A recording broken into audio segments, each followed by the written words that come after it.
Everyone wants to know the secret. I'm 106 years old, and people always ask me, Sal, what's the secret? How did you live so long? How are you still so happy?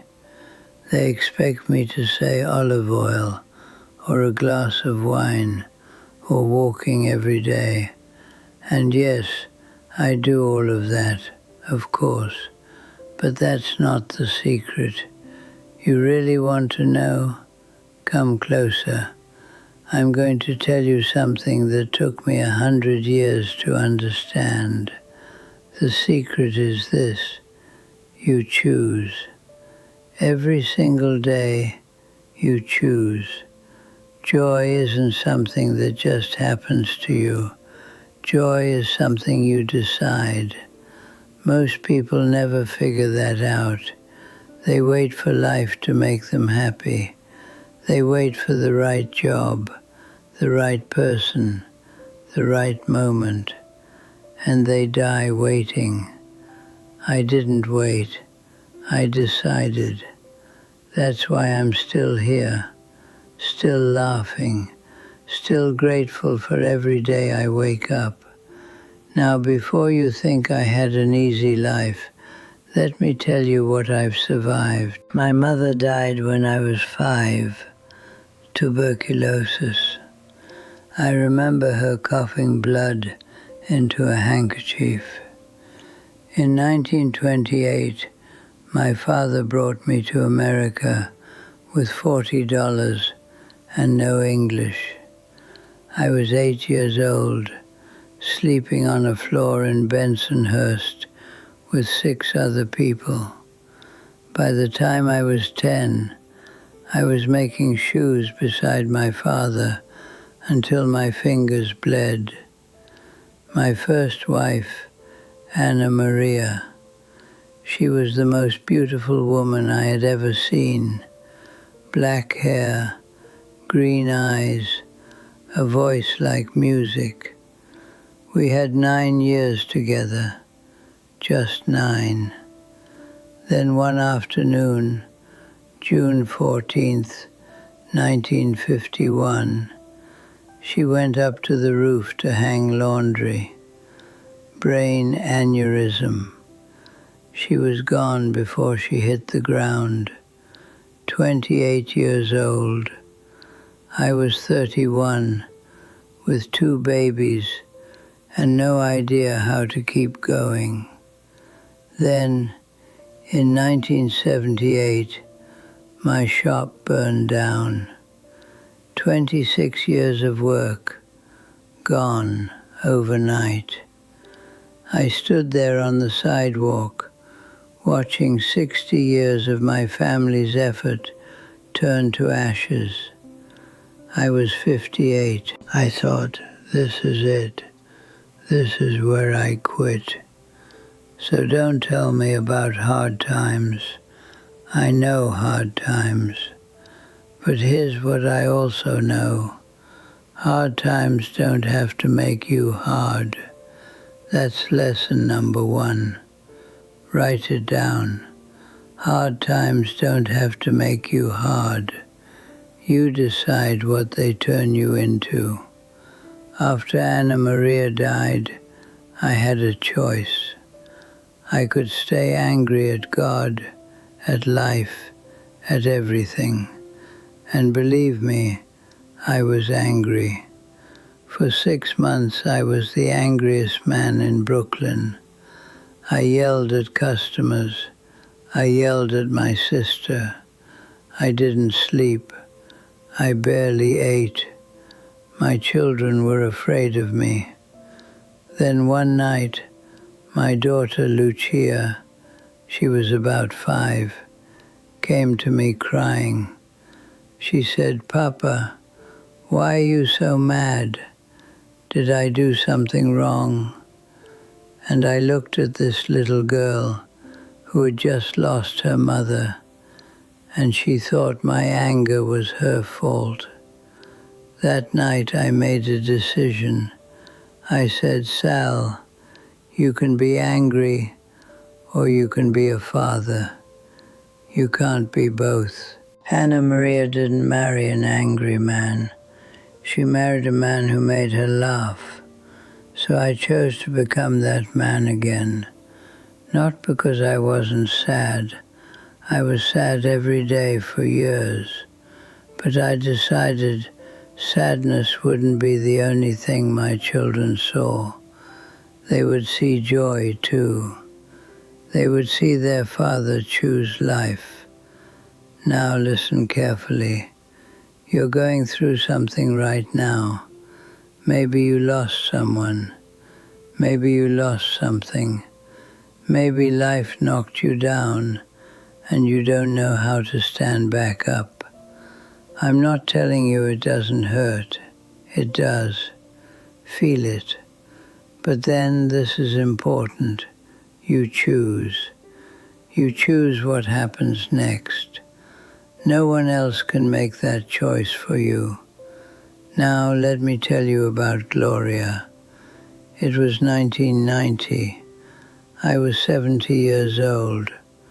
I hadn't been with a woman in nearly 40 years. I went to a church potluck for the lasagna, honestly.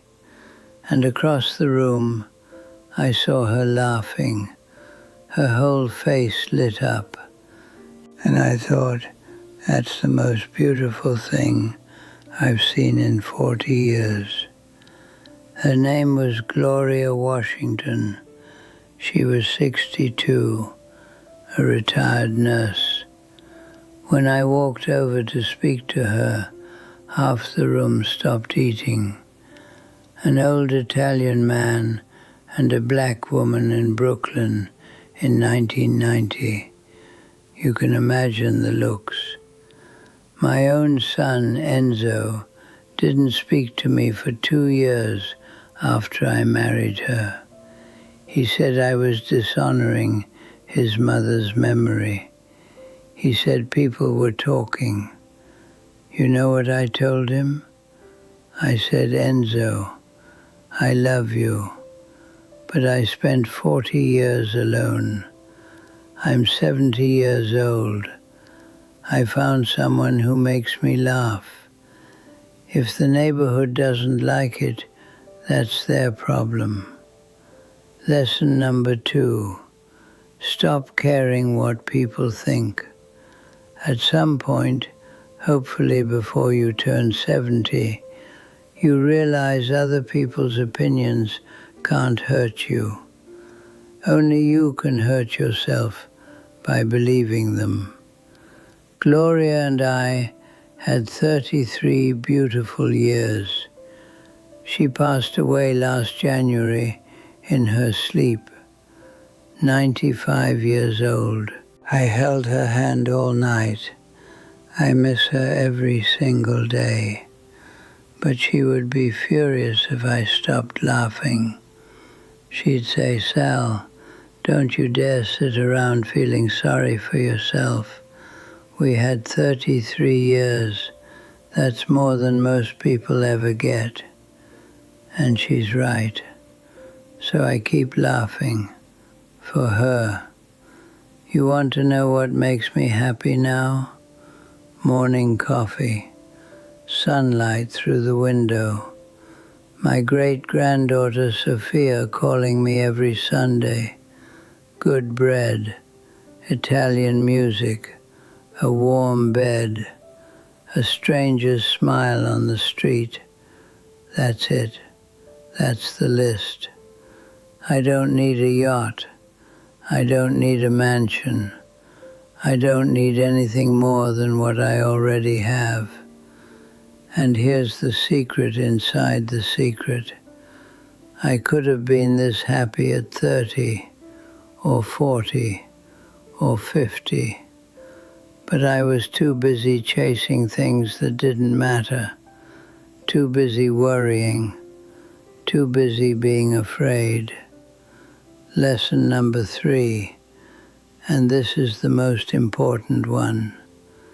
Happiness is not waiting for you at the end of something. It's not sitting there when you get the job, the house, the money, whatever you think you need.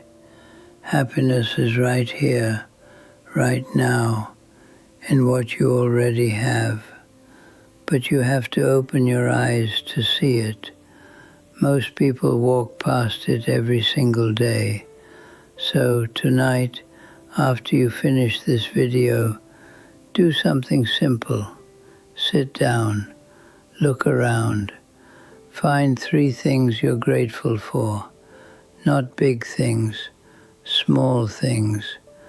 The way your dog looks at you, the sound of your children laughing, the fact that you can breathe without thinking about it. Start there. Gratitude is like a muscle. You have to use it every day. And if you do, I promise you, your life will change. I'm 106 years old.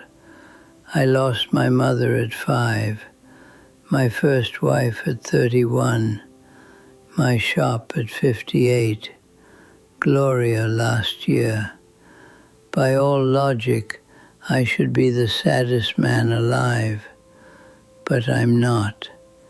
Because every morning I wake up and say, thank you, God, for one more day. What are we going to do with it? That's the secret. You choose joy every single day. Not because life is easy, it isn't. Not because nothing bad happens, it does. You choose joy because the alternative is misery, and misery is a waste of whatever time you have left. My mother used to say, Salvatore, life is beautiful if you look at it the right way. I didn't understand at 5. I didn't understand at 30 or 50 or even 70. But at 106, I finally do. Life is beautiful, not perfect, beautiful, with all the pain, all the loss, all the hard times, beautiful. And you only get one. So stop waiting to be happy. Stop waiting for everything to be perfect. Choose joy now, today, while you're still here to choose it. That's the secret.